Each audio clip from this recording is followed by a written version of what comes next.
তাণ্ডব টু নাকি সুড়ঙ্গ টু কোন সিনেমাটা সবার আগে আসবে এই নিয়ে বিভিন্ন আলোচনা সমালোচনা হচ্ছে। আজকের ভিডিওটা ক্লিয়ার করার চেষ্টা করব। আসসালামু আলাইকুম, হাই আই এম নিউজ গায়। তো যদি আপনারা অনেকেই বলতে পারেন যে ভাই এত আগাম কথাবার্তা বলার কি দরকার, ভাই বলার দরকার আছে, কেননা বাংলাদেশ একটা ছোট ইন্ডাস্ট্রি এবং এখানে খুব বড় সময় নিয়ে যে একটা সিনেমার কাজ শুরু হয় ব্যাপারটা এমন না। প্রি প্রোডাকশন হতে পারে কিন্তু সিনেমাটা মূলত খুব শর্ট টাইমের মধ্যেই শেষ করা হয়।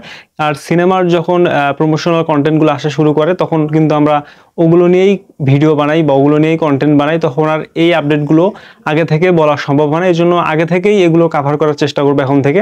তো সুড়ঙ্গ টু নাকি তাণ্ডব টু কোন সিনেমাটা সবার আগে আসবে এটা নিয়ে আসলে বিভিন্ন ফ্যান্স ক্লাব বা বিভিন্ন এখানে কথাবার্তা হচ্ছে সোশ্যাল মিডিয়াতে।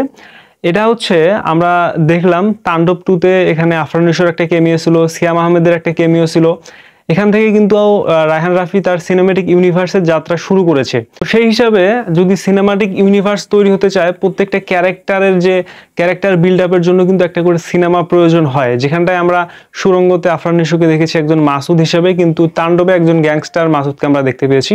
যদি তার ক্যারেক্টারটা বিল্ড করা না হয়, তিনি কিভাবে একজন সাধারণ মাসুদ থেকে এরকম গ্যাংস্টার মাসুদ হয়ে উঠলো, যদি এই ক্যারেক্টারটা বিল্ড করা না হয়, তাহলে কিন্তু তাণ্ডব টুতে নিশোর যে মানে তার যে একটা ব্যাপ্তি বা তার যে একটা আধিপত্য, এটা কিন্তু ভালোভাবে বোঝানো সম্ভব হবে না। তো এর আগের ভিডিওতে আমি বলেছিলাম বা এরকম একটা ভিডিও বানিয়েছিলাম যে গ্যাংস্টার মাসুদ কিভাবে হয়ে উঠলো, একজন সাদামাটা মাসুদ থেকে কিভাবে গ্যাংস্টার মাসুদ হয়ে উঠলো। এই ভিডিওটা আপনারা অবশ্যই দেখে নেবেন, আমি ডেসক্রিপশনে লিঙ্ক দিয়ে দেবো। তো আজকে সেই বিষয়ে কথা বলছি না, কথা হচ্ছে তাণ্ডব সিনেমাটার ক্যামিওতে আমরা আফরান নিশো এবং সিয়াম আহমেদকে দেখেছিলাম। সিয়াম আহমেদকে নিয়েও সিনেমা আসবে, তবে পরে আসতে পারে। যেহেতু আমরা জানি আলফা আই এবং এসবিএফ এর সাথে আফরান নিশোর একটা সিনেমা চুক্তি ছিল, কিন্তু সিনেমেটিক ইউনিভার্স হওয়ার কারণে যেহেতু তাণ্ডব টুতে আফরান নিশোর একটা কেমিও ছিল, এখন কিন্তু সিনেমার চুক্তি বেড়ে যেতে পারে। নিশো কিন্তু এর আগে বলেছিল যে একাধিক সিনেমার সাথে তিনি চুক্তিবদ্ধ আছে, তবে কোন প্রোডাকশন হাউসের সাথে এটা কিন্তু তিনি বলেনি। তো আমার কাছে মনে হচ্ছে সুড়ঙ্গ টুটা সব থেকে সবার আগে আসবে, মানে তাণ্ডব টুর আগে। কেউ কেউ বলছে যে তুফান টুও আসতে পারে, সেটা হতে পারে মানে ব্যবসার খাতিরে, অথবা ভাবতে পারে যেহেতু তাণ্ডব সিনেমাটা এরকম ব্যবসা সফল হলো এবং এখানে একটা ভালো একটা রেজাল্ট পেয়েছে, ক্যামিও রয়েছে আফরান নিশোর, সিয়াম আহমেদের, এটা যদি পরেও বানায় মানুষ দেখবে।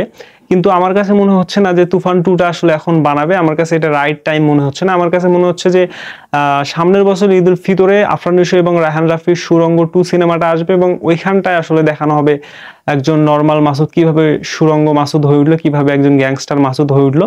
এটা আমার ব্যক্তিগত মতামত এবং আমার প্রেডিকশন, এটা নিয়ে আমি আগে ভিডিও বানাইছিলাম।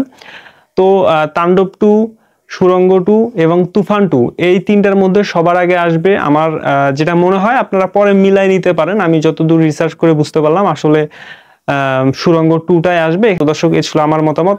আপনার কি মতামত, আপনার কি মনে হচ্ছে কোনটা সবার আগে আসবে জানাতে পারেন এই ভিডিওর কমেন্টে। দেখা হবে নেক্সট কোনো আপডেটে, সে পর্যন্ত ভালো থাকুন, আল্লাহ হাফেজ।